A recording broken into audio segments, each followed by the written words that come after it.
most famous physical therapist on the internet. Howdy, folks. I'm Bob Shrimp, physical therapist. Brad Heineck, physical therapist. Together, we're the most famous physical therapists on the internet. In our opinion, of course, I'm Bob. probably the tallest, too, I would say.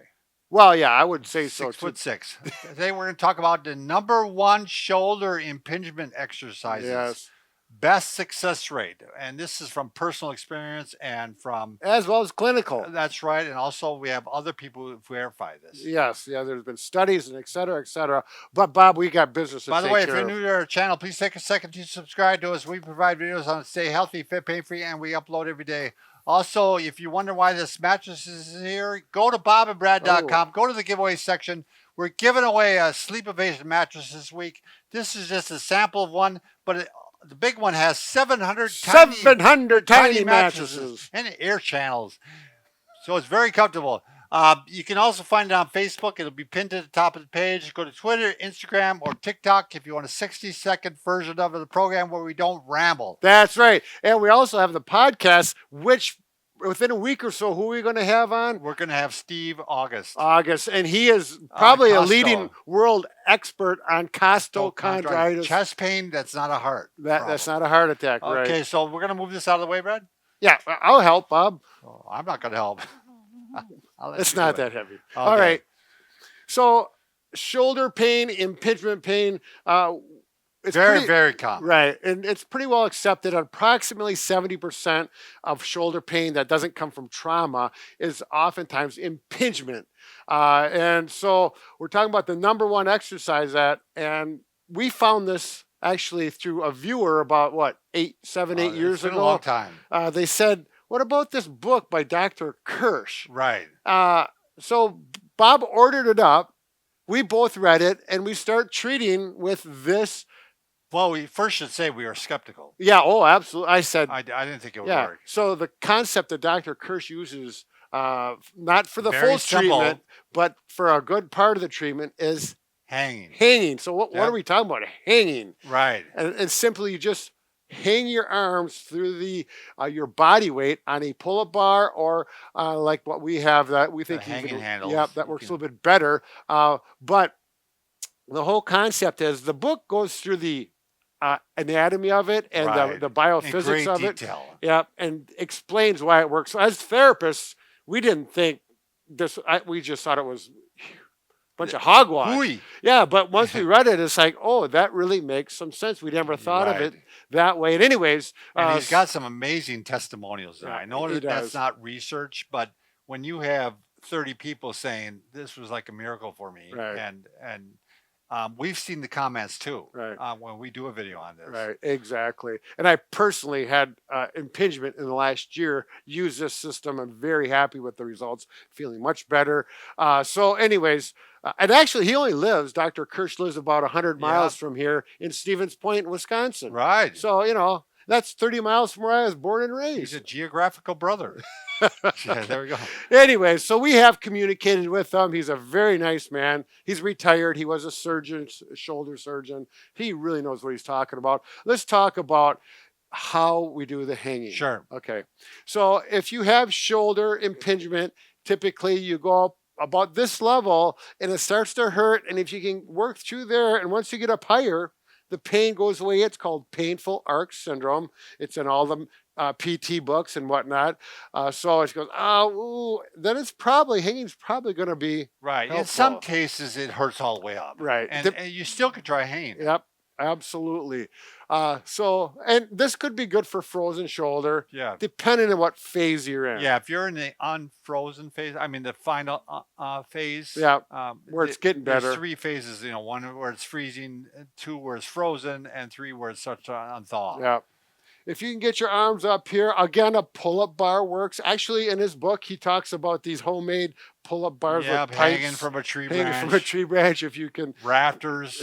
Yeah, exactly. So you have something steady to hang on. We like this system because your back goes to the wall and you grab it like this and then you slowly go down. It's really good for your back too. Decompression in the back. That's what I use it for. And the wall also promotes really good posture, which is really important for shoulder mechanics as well. So I'm going to go down. When you first start doing this, you may only hang for 5 or 10 seconds, and then you're going to need a break. Give it a little break and then do it again. And in that case, Brad didn't put his full weight on it either. Right. Yep. He had still some weight through his feet. Yeah. And that's why you don't want to have these or the pull-up bar so high you have to jump for it. Right. You want to be able to control your weight as you go down. And as you do this for a week or two, you'll be able to get to the point where you can let your whole body weight. And you're going to, my goal is 30 seconds, but he talks about people hanging for actually quite a while. Yeah, minutes. Yes. Which I never go that long, and I did not have to correct my. It's interesting. My problem. A lot of the testimonials I read, and I read a lot of them, is that they did not have to hang that long. Yeah. They just were doing it like we were, like 20, 30 seconds. Yeah. It was plenty. Now, this is not all you need, but what this does is that helps open the gap so that the impingement, it cannot get pinched on that tendon anymore, the supraspinatus tendon.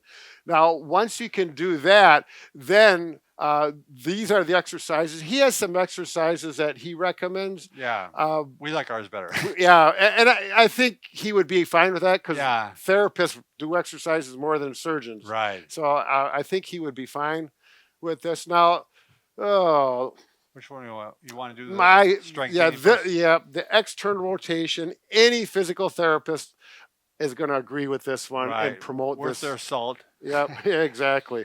You can take a book or a rolled up towel and you put it right here and hold that with your elbow there. That gives you the proper position. Don't let it fall down. Yeah, if your elbow comes out and it drops down, your elbow is too far from your body. And then 90-degree bend here. So we're not going down like this. We're not going out like this so the book falls. Keeping the right angle. Yep. And now I do these. I was doing these to get, because from swimming I had impingement, which is common. And then I would do 10 of these. I'd put this down. You don't need the book. Once you know you have good mechanics, you don't need to put something there. And then I'll put my hand right here on my belt line. Now, if you're really sore, you may not be able to get this up here, but it will come once you hang for a while. And then, you can, like this arm might go to here and this one to here, but this will improve with the next exercise, actually. And just doing this, pull your hand away. Up away from the back. Yep. That's actually strengthening the subscapularis, one of the rotator cuff muscles.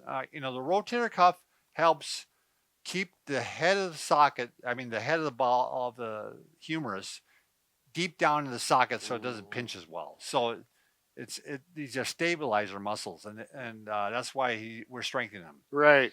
And if I also look at my shoulder, I'm really thinking about bringing the shoulder blade back with the hand. It's not just the hand, but everything's going back, which gets some scapular muscles involved. Tightened. Yep. So 10 of these, and then I would do 10 of these. And then I go with the stick. We use the Booyah Stik. Anything that you have, probably 4 to 5 feet long, works. And a broomstick would work. Yep. If it's this is my sore arm. I'll go like this. And first of all, I'll work on this range of motion. Yes. And I'll go turn a little bit, Brad. Oh, there you go. Yeah. Okay. Yeah, that's right. That's good. There we go.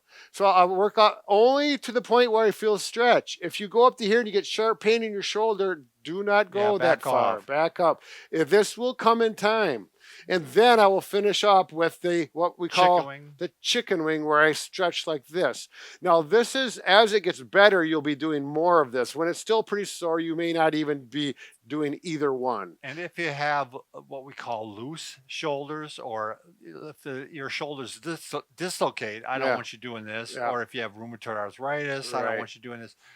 Anything where it could cause the shoulder to pop out of joint. Right.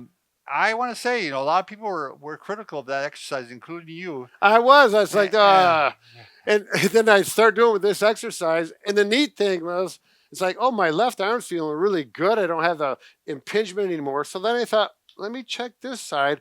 And I start doing this arm. Well, it's better now, but the good arm was so tight, it was much tighter than my left arm. So now I do it with both arms strictly for maintenance. And boy, I'm starting to feel like I lost 20 years in my shoulders. It's funny how they move better. Yep. And so I started with that, and I had impingement, and it was the only thing that took mine away. And the chicken wing. Yeah. And yours took away, and my wife, it works for her too. She couldn't sleep on her shoulder at night. And you hang regularly, right? I hang on a regular basis. Like when I'm working at a computer, I'll go and I almost use it more for my back. Yeah, like back and my posture. back cracks. Yeah. So it does shoulder too, and it does grip. And it covers a lot of things. It wakes you up a bit too.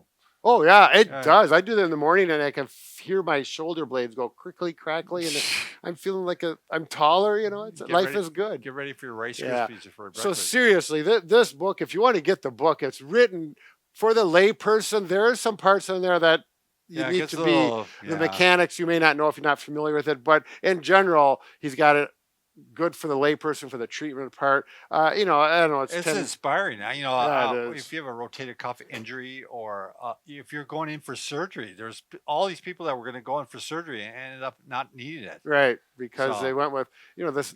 How many surgeons do you know promote a book and write a book to eliminate surgeries? Well, this is one. Dr. Kirsch. Very good. I don't know. We could maybe consult with him on our biggest problem. We can fix just about anything except for a broken heart. Right. Maybe we to show a heart up here. Yeah. You send Dr. Kirsch an email on that. See if he has a response. He's been around longer than us. Yeah, that's true.